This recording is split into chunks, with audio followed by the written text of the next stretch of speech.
Welcome back to the Lanterne Rouge Cycling Podcast, the recap of Stage 6 of the Tour de France Femmes avec Zwift. We are finally hitting some longer climbs. We even have a 20-kilometer climb today, 124 kilometers from Clermont-Ferrand to Ambert.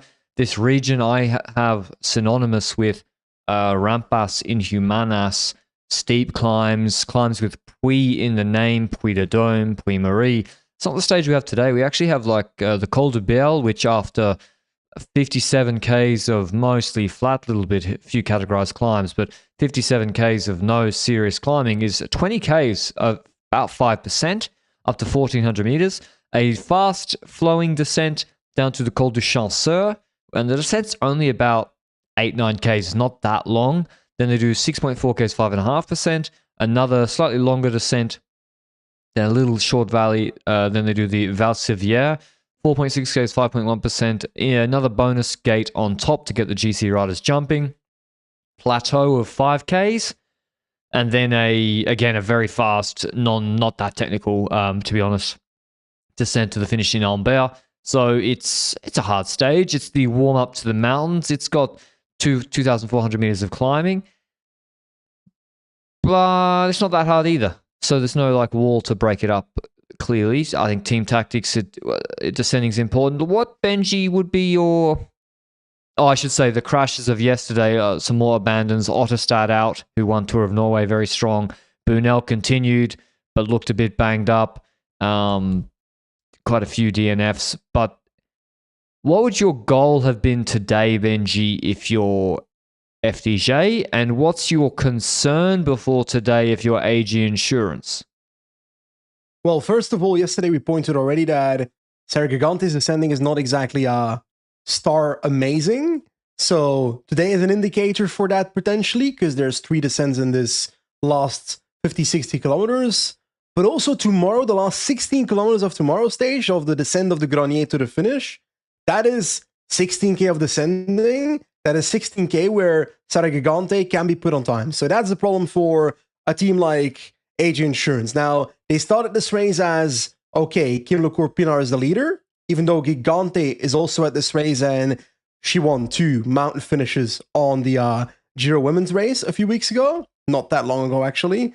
And then on the opposite side, this morning in an interview, one of their DSs or their team said that they might have changed a little bit in that, in the sense that they're now looking at 2 leaders within their team. And I think that's partially, I think you mentioned it to me as well, that Gigante is probably a bit closer than they would expect at this point in the race. And hopefully after today's stage, that would still be the case. And they could see day by day how that it was Stein goes. Steels.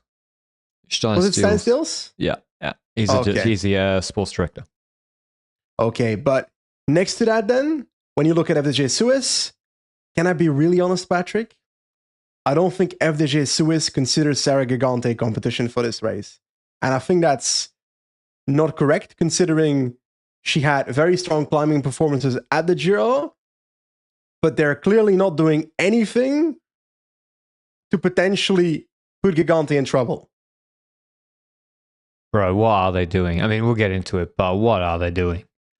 Like I'm not as seriously as, oh, they should have 100% done it today, or by the end of tomorrow they need to have done it, you know? Because tomorrow's it is a 16K descent.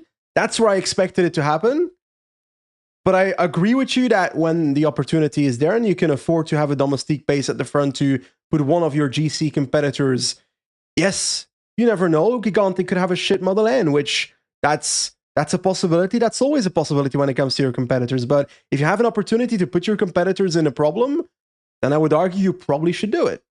I mean, Elise Shabby, I don't know why this QOM caper wearing the polka dot jersey has continued for this long. Now you can say, oh, but Tim Wellens wore it for a few days for Pog in the Tour de France. Completely different. First of all, Pog won the Tour de France on one leg last year. He won it with one leg this year. Secondly, Tim Wellens didn't enter a breakaway, pull the entire breakaway all day to take some measly QOM points. He got a free gap to wear it for an extra day. It's not the same. And otherwise was fully dedicated to Pogacar. So the fact that Shabby has been investing all this energy into QOM, and today it was really bad because they could have actually taken time on Gigante, that should have been nipped in the bud this morning. I I'll go through the breakaway first, and then I'll get back to that point because I want to add something there. So, breakaway up the road at the start of the race. Wibbes tries to get in it, etc. But eventually it's a rather large breakaway. 2 riders from Movistar. Diana Repper and Jelena Eric. Then we've got Elise Shabby and Amber Kraak for FDJ Suez. So, 2 potential satellite riders. One of which, as you say, potentially for QOM. Misha Bredewald, Femke Heditz of SD Works. Emma Norsgaard and Loretta Hansen of Little Trek. Silke Smulders, who's already been pretty active when it comes to QOM points for Liv Jaco, then Soraya Paladin for Canyon Shram, Castellane for Phoenix, Lanetti for UNOX, Williams for HPH, Ostalaza for Laboral Kucha, and Coston for Roland. I was going to say Garros, but that is not even related to the sport of cycling. But at the intermediate sprint, breakaway takes points away, etc. QOM points, we get Elisa Shabby doing stuff and taking points. Also, Brody Chapman in this breakaway trying to get points. And also Silke Smulders. So those 3 are fighting for the QOM points. We get to the Col du Béal, Patrick, the biggest climb of the day, the first of the 3 bigger climbs here in the middle of the stage. And I want to continue your discussion about Elise Shabby. This is where they lose me. Because, sure, I'm okay with her going in the breakaway and taking QOM points from that breakaway and not investing everything. And then you don't have to chase behind. And also, she's the best placed GC rider in the breakaway. So to sit in, you get a free ride, you're represented, you don't have AG Insurance have to do the dirty work behind. Totally good. Great. I agree. Where they lose me is where nobody in the group is cooperating properly on the climb of the Col du Béal, partially because Shabby's pushing so hard. But also Shabby keeps complaining to everyone, come on, pull. Obviously, everybody's like, pace yourself if you're so eager to pace. Now, Shabby goes to the front. She paces most of this climb at the front of the group, completely out of the draft. In doing so for QOM points that, in my opinion, if she just sits in, let's say worst case scenario, this breakaway gets caught. What do you think is going to happen at the top? Vollering and all the GC riders not going to start sprinting for QM points. She can literally just take it from the peloton then. So all of this pacing is unnecessary. Yeah, like that's what, if you're just at the front pacing for Vollering, you can just take the QOM points for free. I mean, or maybe you still have to sprint Silke Schmolders, but now you're still having to sprint Schmolders and pace the whole breakaway. So yes. Now having a satellite rider also good. But I don't think that's why she was there. I think she was going for QM points, which, yeah, I don't get it. Satellite rider is great and all, but the peak version of a satellite rider is valley terrain, where you can use your satellite rider, you can attack on the climb before, and in the valley you've got a satellite rider to help you survive the valley. On days like today, yes, the climbs are more drafty, so it is potentially helpful, but I did not expect FDJ Suez to attack on these climbs in the first place, to be honest. And now I do want to get into attacks, Patrick, because why not? In the descent of, I didn't expect it to happen for the reason that I expect them to wait for the massive climbs in today's race. And I don't think they necessarily need to put pressure on the climbing competition on a 5% climb today. I expect, but then I was just about to start talking about the descents, and I think that's where we could continue this conversation. Because in the descent of the Col du Béal, yeah, Cédrine Kerbal goes to the front in the peloton. There's still some riders from the breakaway ahead. We see an attack from Cédrine in that descent. 85 downhill stat on Pro Cycling Manager. Nivia Doma follows. Two very good descenders, but I feel like Cédrine's more the I don't have any fear, so I'll take any corner with absolutely all the risk in the world type character, while Nivia Doma is more the I've got more technique and I'll just follow your wheel by not necessarily taking those same risks, but I have better technique in the corners. That's how I see the difference between the two. But Patrick, during these attacks, gaps in the group exist, and Sarah Gigante is off the back. And FDJ Suez, what is their reaction here? There is none. There is no reaction. They have Shabby ahead, who spent all this energy. They have Lebu and Muzic in the group. And Gigante's on like a proper gap here. A proper gap. And yeah, like the solution, Benji, is you just start pacing all out with Muzic, and she's a podium favorite. She's second in the betting. Like, and each stage that continues towards Madeleine and where she doesn't lose more time, she becomes a bigger threat. And listen, Demi might still drop her a Madeleine because she's the best climber ever. But then Demi has to, on this weekend, that means Demi on a certain day has to have her best ever career legs. She may do. But maybe even Gigante is good enough to be able to sit in her wheel and do nothing and then rat her, and KLCP's coming back. I don't know. But yeah, I was today and tomorrow, if I had the numbers, and listen, Visma don't have the numbers to do anything. They're just following. But FDJ have the numbers, and Canyon. I would have been just completely exploiting Gigante. And Edgy Insurance did it really, really well. They dropped Hakira back. They did it well, but still, the first descent, she was on a real gap. Two things here. First of all, you said it right. Justine dropping back first to get Kim LeCour-Pinard back to the other GC riders that had a gap, and then dropping back even further to get Gigante back as well. MVP domestique work today. Not just on this climb, every descent that followed basically as well, but Patrick also, just to sketch it here. To my memory, the best climbing performance in women's cycling might be Demi Vollring's Col du Tourmalet. Yeah, Tourmalet was cracked. So that was an insane performance. To my vague knowledge, I don't think Gigante's Giro level was that high, but it wasn't that far off either. Or it's close. So it's more of a thing where Vollering needs to be at her best on Madeleine if Gigante is at her best on Madeleine. Right? Yeah, and in theory, she doesn't actually have to attack her because she has time on her. And also, then you have the Jutland stage the next day where it's much, much more suitable to Vollering. But still, yeah, if you can, take time, yeah. So it was quite a strange race. Again, like Kerbal, I love that she went for it. It did explode the race. It wasn't really going anywhere. Cassia didn't relay with her. She just waited with her for her teammates. Shabby's caught from the break. And then Mavi Garcia attacks once. Pace stays up. Gigante's not back. She stops. Garcia goes again. Bauernfeind goes. And they're all marked by everybody else. And then Maeve Squibon goes. And the reason she gets a gap is because her attack was so explosive compared to Mavi's. Like, Squibon attacked, it was a full sprint in the drops, bang, no one on the wheel. She did this last year on Arkea a few times. Yeah. So did Cavalier on a very similar stage, but Squibon did this on Arkea, and she has a gap, and everybody, I think Bauernfeind pace for a little bit, stops, Gigante comes back, De Vries comes back. Bego and Ninka Vinka don't come back. They're like locked in a white jersey battle a mile behind Peloton. About that, I think it's actually very bad for the marketing of the white jersey that everything's happening off camera just because it's such a restricted ranking here.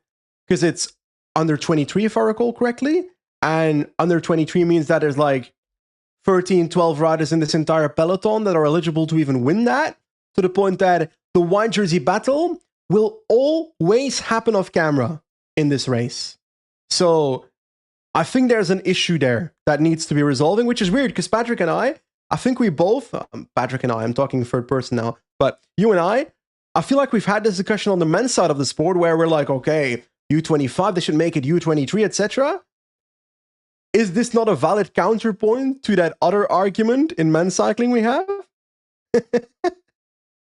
Yeah, but it's just about the number of U23 riders. Yeah. And so, like, here, I think Gigante would be in the white jersey. To me, that's appropriate. Like, that's kind of in my mind. Mentally, that's who should be in the white jersey.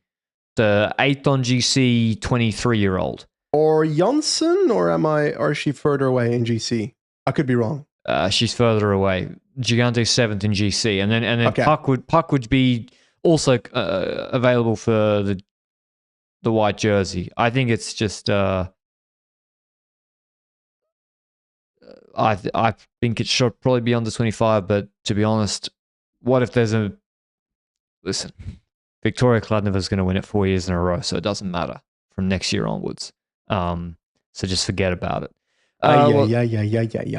Anyway, Squibon attacks, it becomes this familiar thing where if you're attacking from the peloton, 90% chance you're going to get marked. Doesn't matter if you're in or out of GC.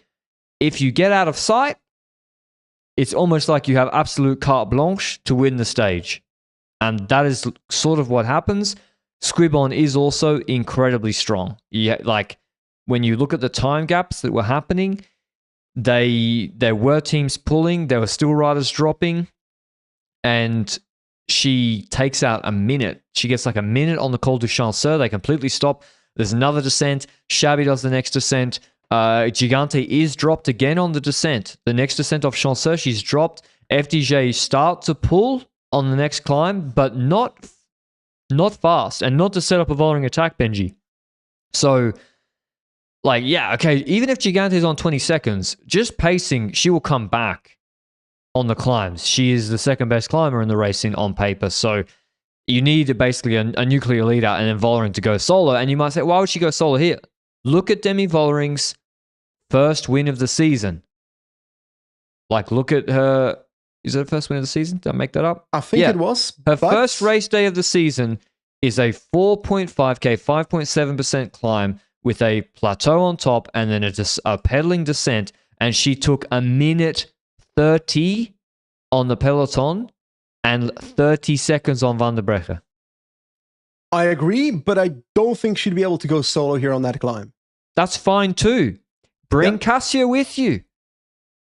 And on paper, you'd argue if Le Cours-Pinard takes another 10 bonus seconds, another stage win at the front of the way, just that's hypothetically thinking, That's fine. That's on paper fine because you consider Gigante at peak a bigger threat than Le Cours-Pinard at peak, which that might turn out to be a mistake by the end of this week, but you don't know that. You don't know. You have to base it off the things we've seen so far. And Le Cours-Pinard was a great climber at Jebel Hafid, but the numbers on that climb were not Gigante Giro level. They were not Vollering Tourmalet level. That's the thing we're going with here. So that's why Gigante is second favorite in the bookies for this race.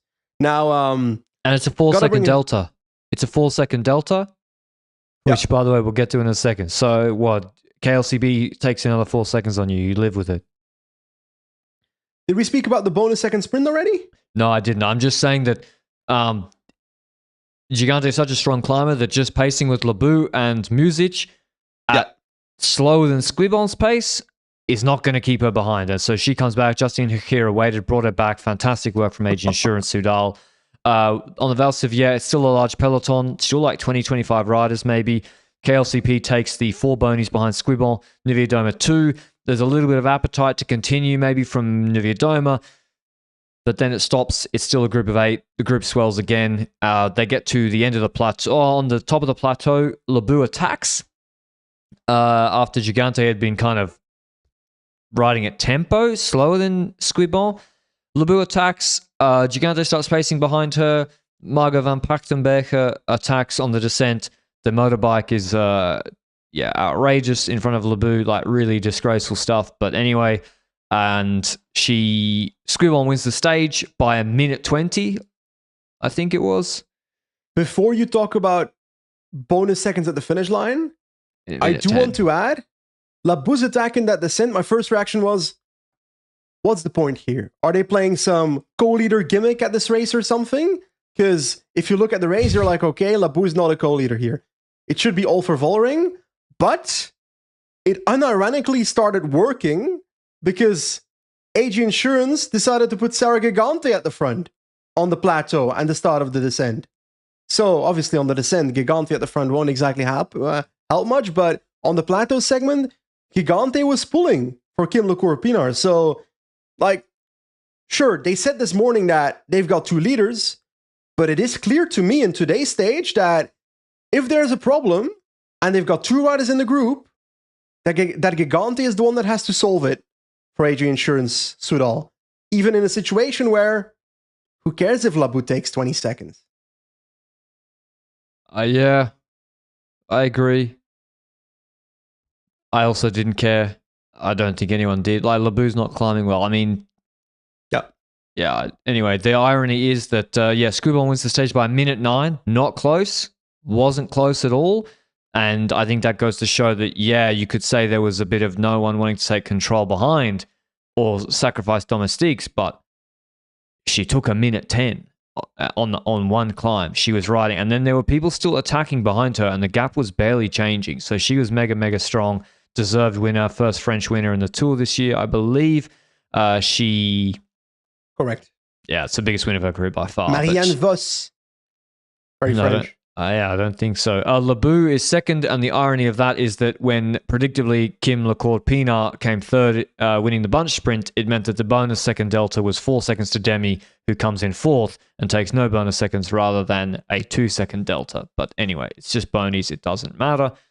Still a pretty small group. It's a group of about 13, and Muzic is still in there. Gigante was dropped on that descent. She came back again. So Gigante loses no time. I think for AG Insurance, Benji, okay, they might have won the stage. I don't think there's any scenario where they can win this stage because the group was too big and no one's going to go to the line with KLCP, and Gigante can't control it. But they take 8 bonies with KLCP, and Gigante gets through another stage with no GC time loss. They'll take it. Would having Ashley Mollman-Passio in this race have changed anything when it comes to their abilities to control these medium mountain stages? Because then, yeah, you have her in theory with the best 15, right, to control. On paper? Yeah.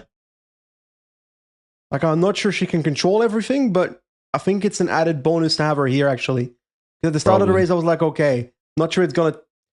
I assumed when the race started that Gigante replaced her after being too good at the Giro women's race. That was my assumption. But, yeah, it's a potential look back now in hindsight that could have been an okay option. But I think AG Insurance should be happy with their situation. They've got it's great. themselves in a... Well, first of all, Gigante hasn't lost time, but also if they look at what, in my opinion, they see as their main GC rider, Lacourt-Pinard is still being in the yellow jersey, and the gap is now, I think, 26 seconds right now that she's ahead of Ferrand Prévot and 30 plus seconds on Vollering. Now it will depend on her legs in the mountains, and I guess we'll find out a first signal tomorrow, but a major signal on Madeleine, and at that point, I'm very curious how they're going to play it on Madeleine, because I think you need to play the 2 cards if they're still both in GC, and I'm certain that you agree with that, because you've been flying the Gigante banner for a reason. Yeah, I think they probably will. But yeah, that was the stage. In terms of GC, indeed, KLCP 26 seconds ahead of PFP. Nividoma on Bonies moves into third on 30 seconds ahead of Vollering 31 seconds. Vandenberg 35, Royak is 53. I think Royak will take that, to be honest. After she's the same as Gigante style of rider, so she'll take that. Gigante 103, Peterson 112, Kerbel 124, Muzic 124, Labou 135. I don't... Yeah, just FDJ just got to ride for Demi. I mean, it's just ride, just ride like classic Team Sky. Just come on. Watch them start Cold La Madeleine. Pace a little bit with Amberkraak, etc. Shabby, whatever. Then Labou starts rolling attacks. No, not even that, but like if they're in, I'm not saying they're bad teammates necessarily, but if they're in GC around top 10, they're just not going to do the same death pool, are they? They're just not. Yeah. Get them out. But who they should get out tomorrow is Sarah Gigante, because I've said it. I've mentioned a few times that tomorrow's stage is a stage with basically flat for the first 70% with an intermediate sprint in the middle. So after flat terrain, the first climb is with about 50 kilometers to go that it tops. Côte de Saint-Franc, 3.8 kilometers, 7%. So actually quite hard. You can do shit on that. But once that climb is over, with about 40, 35 kilometers to go, we start a combination of 2 climbs that basically looks like one climb on the profile. First of all, we've got, how do I classify this? So it says it's a 1.2 kilometer, 7.1% classified climb, but then it keeps climbing for another 6-7 kilometers. Then it's got a slight downhill. Then eventually we see the start of the Col du Granier, which is the final climb. 8.9 kilometers at 5.3%, a second cat climb. And yes, it's not the steepest. It is definitely not the hardest climb in the world. But if we take a little bit closer to that climb, the first half has gradients of 3.6, 6.6, 4.2. The second half is more the last 5 to 6.5.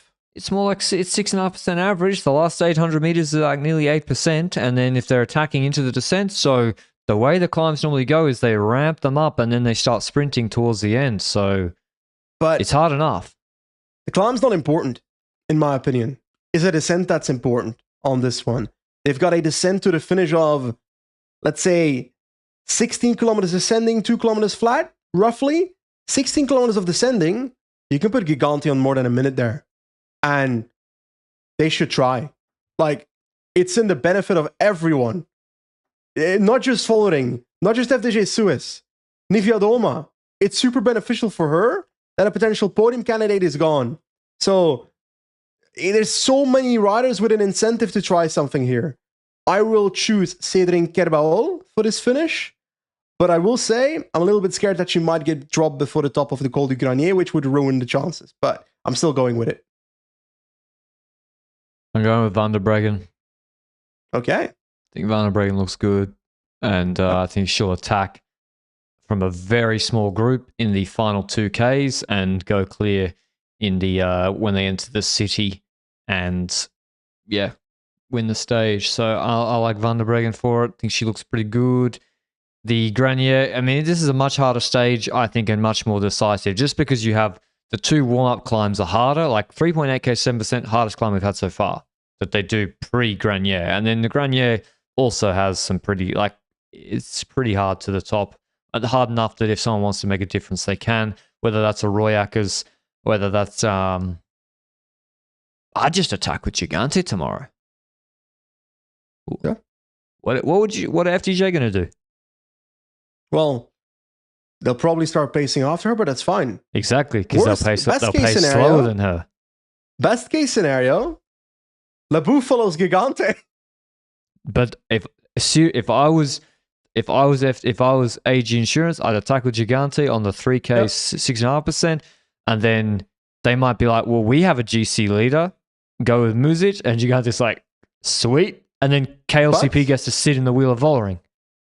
I agree, but what happens once they get over the top into the descent? Sliding room. Muzic rides off to the victory in the stage. That's fine. Which takes bonus seconds Gigante's away. putting her on 2 mins on Madeleine, minimum.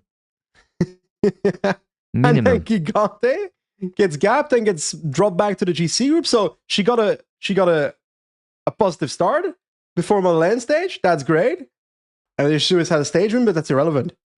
Yeah, cool. A KLCP won a stage in the yellow jersey, but once you've won one stage, it's then about, okay, GC time. So I don't expect it. And the reason I don't expect it is because they will want Gigante around Le Courpinard, where someone needs to be chasing someone down on the climb. Because that's how they behave today. And I expect that to be the case again tomorrow. yeah. And then they'll see after tomorrow evening where Gigante is in GC, and then they'll look at Madeleine after that. Yeah, but it's building. I do like these stages, the order they're in. I feel like we're building towards the Madeleine and Jouplan. Today's stage, if it was the final stage of the Tour de France, might be a little bit boring, although if it was the last stage, they all would have gone crazy on the climbs to take gaps. But yeah, not the best stage ever, but it's good to see where everybody is. Who's climbing well? I didn't mind it. I don't know. I wasn't too invested. You today. have to have one break stage. I know. I enjoyed Maëva Squibone winning the stage. It was well deserved because she has been the kind of rider that tries shit every single day, and to see it pay off, I hope that it kickstarts other people to try it. Because you said Mavi Garcia, she learned already this Tour de France Femmes avec Zwift that attacking even when it seems like unlikely to win the stage, that could be cool and could end up with a good result. Squibone now knows it also, but I feel like there's other riders, like if you're Canyon Tram, it's great to have riders around Nivea Doma, but I would have enjoyed to see a Target attack somewhere today. Banfind had a crack. I think Banfind had a fair play. One dig, but yeah, Target. The elbow demon. Yeah, the error stopped her, but Target's in good shape. Target's a really good domestique. Like, Target is one of the best all-round like rouleur domestiques for Nivea Doma. She's so good. Yep. Okay, that was our recap of Stage 6 of the TDFF. Hope you enjoyed it, and we'll be back with an even harder mountain stage tomorrow. Until then, ciao, ciao.